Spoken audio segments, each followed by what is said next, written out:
If you are dealing with the Virginia Department of Corrections, you're not picked up on a DUI, you're not picked up on petty larceny, you're a convicted felon serving time in prison, period. Not jail, prison. And even then, Governor Spanberger thinks if you're a violent convicted felon sitting in a Virginia prison, then not notify federal authorities. And what is... Welcome back to Freedom Forge, the channel where truth is forged in fire and facts matter. If you believe in strong borders, accountability, and leadership that actually protects its citizens, go ahead and hit that like button and subscribe right now. Because what we're about to break down is a Senate hearing that cuts right to the heart of public safety, immigration policy, and the consequences of political decisions. This hearing focuses on sanctuary policies and state-level decisions that limit cooperation with federal immigration authorities.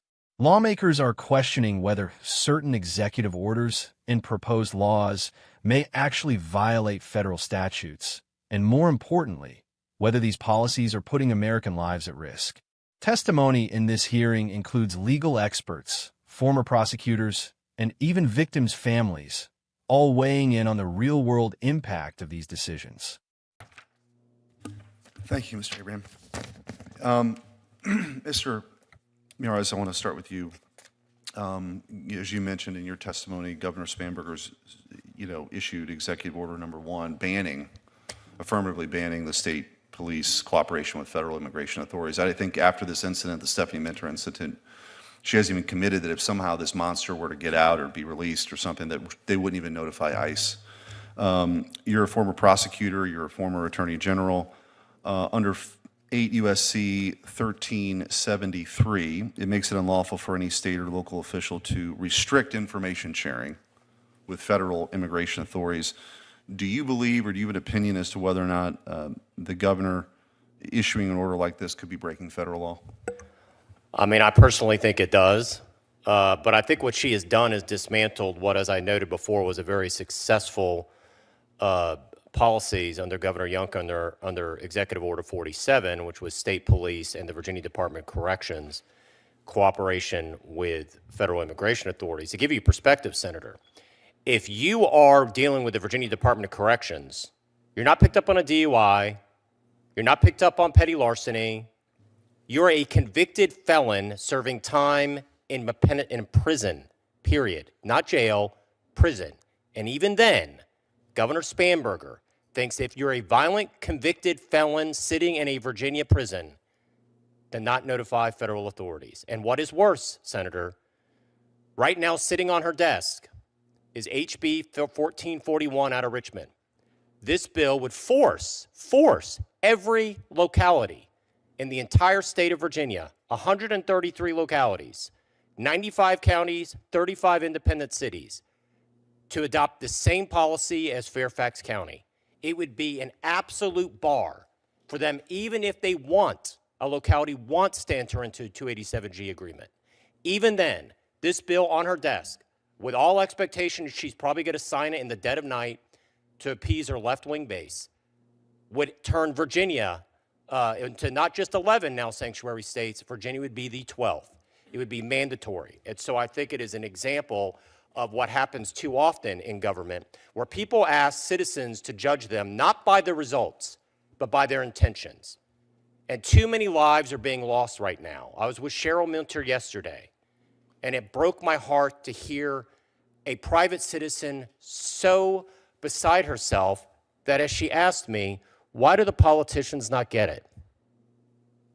Why don't they get it? Yeah. Why are so many of them sitting back and saying, my daughter gets stabbed multiple times by somebody who had 30, not 1, not 5, not 10, not 15, not 25, 30 prior arrests?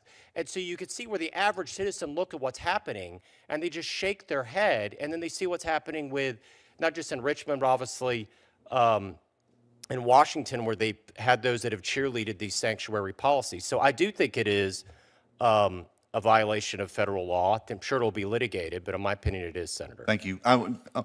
Ms. Vaughn, I want to ask you briefly in my limited time here. Your testimony urges Congress to penalize jurisdictions that obstruct enforcement. One idea that jumps out is I think we might actually be able to pass in reconciliation is conditioning federal municipal bond funding on a jurisdiction certifying that is not a sanctuary city. How would that work in like a minute? Currently municipal bonds are tax exempt. I think that the adoption of sanctuary policies, especially those that are, I believe, many of them are operating in violation of federal law, Section 1373 and 1644, that's a governance issue, and it's affecting public safety and the fiscal standing of these jurisdictions. And it's important that investors be informed about that, and also that these municipalities that are in violation of federal law not be able to be subsidized by taxpayers when they have serious governance issues like this. Thank you. And it makes it more expensive for them to borrow money. Thank you. Mr. Abraham, first of all, thank you for being here. As I talked to you before the hearing, I cannot imagine the grief you and your family still have and the loss that you've suffered. And I appreciate your courage in being outspoken about this. What message would you give to these politicians who defend sanctuary cities? What are they missing? What do they not understand about the impact that this has, that you've lived? What would you want to say? Yeah, first, I know they have no consideration for that. That's just my take from my own experience. So that's one.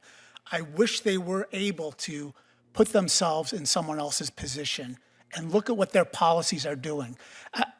This whole intention thing, or the moral high ground that they all think they have, when they're doing it for really an immoral purpose, does not make it moral, does not make it right.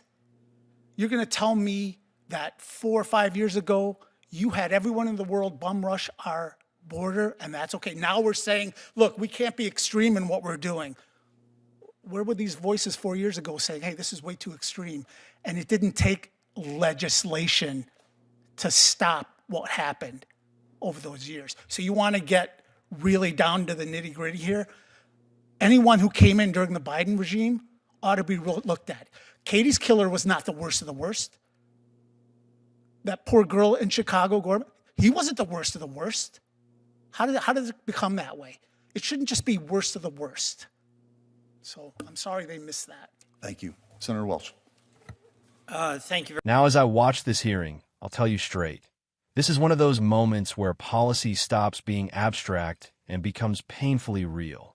Right out of the gate, the discussion centers around an executive order that blocks state police from cooperating with federal immigration authorities.